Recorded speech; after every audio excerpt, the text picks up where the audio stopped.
Have you ever wondered why you make the decisions you do? It's not just a simple process, but an ongoing interaction between feelings, thoughts, and outside influences that keeps changing. This video will provide valuable insights into the psychology behind decision-making and the complex web of influences that shape our actions. Let's get right into it.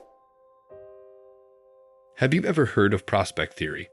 It's a concept that says we tend to fear losses more than we appreciate gains. This fear of loss can heavily influence how we approach risky decisions. You might think having a lot of choices is great, but have you ever felt overwhelmed by options? That's the paradox of choice and action. Sometimes, too many options can lead to anxiety and indecision. Emotions play a huge role in the choices we make. When we're feeling strong emotions, our decisions might be different from when we're thinking logically. It's like our heart and our head are having a tug of war. We all have cognitive biases, those sneaky mental shortcuts that lead us to prefer information that lines up with what we already believe. It's like our brains want to stay in their comfort zone.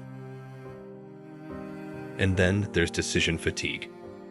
Making choices takes mental energy, and the more choices we make, the more our quality of decision-making can decrease. It's like our brains need a break too. Anchoring bias is a sneaky trick our minds play.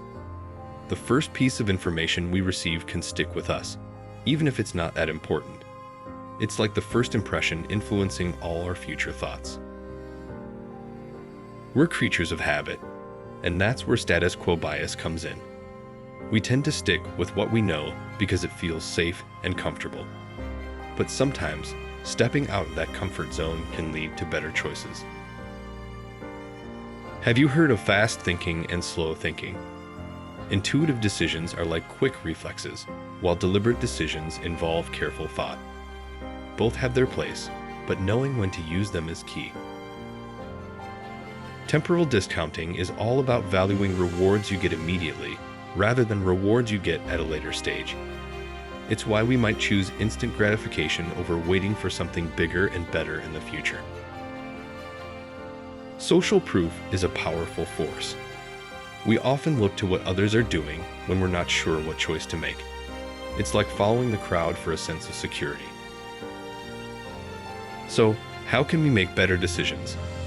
Self-awareness is key. By recognizing our biases and thinking critically, we can navigate decision-making with a clearer perspective. One technique you can try is the 10-10-10 rule. Think about how your decision will affect you in 10 minutes, 10 months, and 10 years. It's a way to weigh short-term and long-term consequences. Decision-making is a skill that gets better with practice. Learning from the outcomes of our choices helps us refine our decision-making process over time. Keep expanding your knowledge and making informed choices. Thanks for watching the video. If you like this type of content, please don't forget to like and subscribe. Until next time.